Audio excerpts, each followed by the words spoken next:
had this job where, I called in sick, and they were like, oh, like, just so you know, if you don't come in, like, you're fired. And I was like, oh, okay, why? And they were like, oh, you're calling in sick too much. And I was like, oh, that's not true at all. So I went back and I got receipts of all the times I'd called in sick.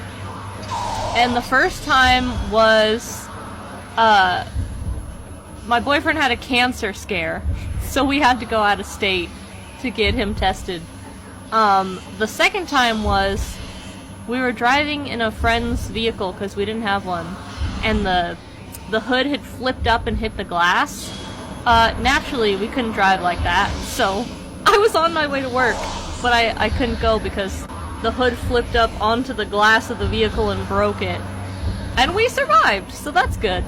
And then the third time was, I had diarrhea, so I couldn't come to work, and that was it.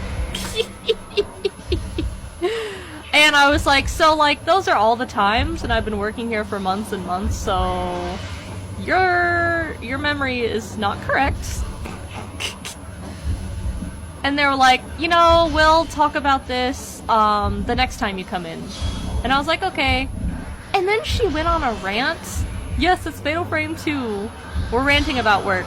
Anyway, so then I get there, and she says, she was like, well, I don't know anything about you personally. Like, when you come into work, you work, and you don't talk about your personal life. And, like, I just don't know anything about you. And I was like, oh, so you mean, like, I'm a professional? Like, she complained that I didn't talk about my personal life and have gossip sessions with her to make her feel better about me? She was like, oh, you're really good at your job, it's just like, I don't know anything about you, and it makes me uncomfortable.